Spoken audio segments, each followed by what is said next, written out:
As boys and young men of color, we have a duty to not only fight for ourselves, but for each other.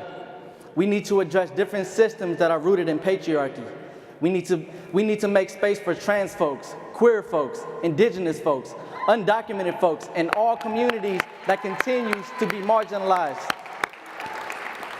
We arrived as many, and we rose together as one.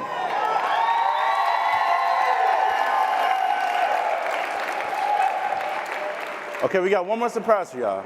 Now, before we let you all go for the night, we have one last special performance. Elliot Kelly Jr. is a student in Louisville. When we saw his video on Instagram, we knew we had to share his voice with all of you.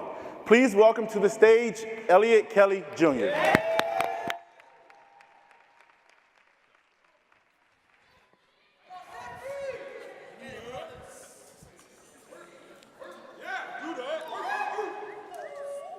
We're all on a journey right now as we speak. And right now, on mine, I'm at a crucial crossroad, the intersection of boyhood and manhood.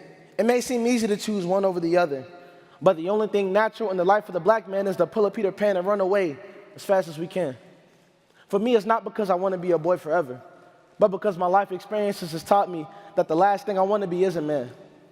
I was 12 when I started to man up. I was watching the Super Bowl with my father when I saw him drunk and passed out. And I thought he was dead. I thought I lost the only man in my life, my hero, my father. When he woke up and saw the tears in my eyes, he told me to stop crying. He told me to be a man. And it was this day I learned how to treat death the same way an athlete treats a sore muscle and just tough it out. My life has taught me that to be a man in black America is numbness. My life has taught me that manhood in black America is putting yourself last and simultaneously putting nobody first. For so long, I feared becoming a man because I saw so many men stop feeling. Masculinity is nothing but a mask for our sensitivity.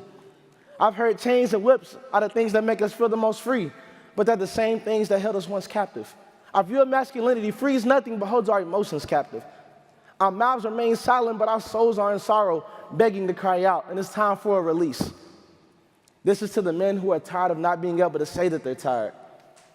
We're emotionally incarcerated, and it's time to fight for our freedom. Today, manhood can be toxic, but J. Cole once said, our present is our gift, but our seeds got tomorrow. And today, I'm getting better.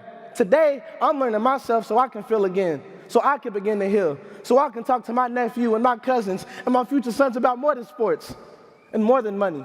I want to help them through anxiety and depression and fear, and most importantly, love. I know now that manhood comes from both men and women. My father gave me a strong mind, and my mother gave me her soft heart. We don't have to continue to be broken. I was taught how to look to the future and take that mask off, and that's when I got my answer, and that's when I learned how to be a man. My name is Elliot Kelly Jr., and I am my brother's keeper.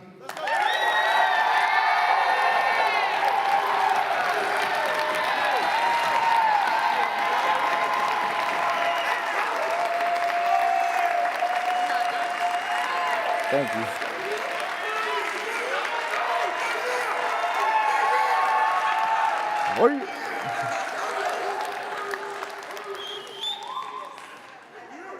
All right, so I'll be concluding the program actually and giving the final remarks. So I just want to give a little context to my poem that I presented. First of all, I only wrote it this weekend, so I was super nervous to deliver it, but I mean, it was from the heart.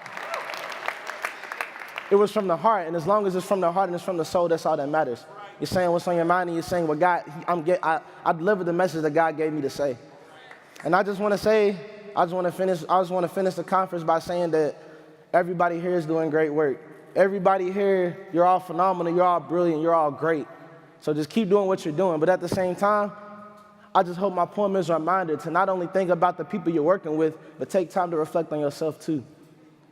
We're doing ourselves a disservice if we're working with other people and we're trying to change the world, but we don't try to change ourselves at the same time. As we grow, the world around us will grow, that's what we got to realize. So I just want to leave a call to action with you all today. So as you leave today, don't just go back. I go to a lot of conferences, and there's this thing called a conference high. And essentially what it is you go, and there's this euphoric feeling of I can change the world, but you go back to where you came from and go back to that same mentality. So I urge you all today to take everything that you learned here today the past week. Take everything and all the people that you've met, all the people that you networked with, connected with, and exchanged contact information, business cards, and follow up. Follow up on what you've learned. Follow up on the notes you've taken mentally and physically. Follow up on the people you've connected with. Because at the end of the day, we're all a cell in God's body, and we all perform a different function. We all have a different purpose, and we all have the power to touch the world and make it move. But to make the world move, we got to understand what our purpose is, and that takes reflection. And that takes personal growth before we can go outside. Thank you all for coming. Thank you all for taking the time to listen to me speak. Thank you.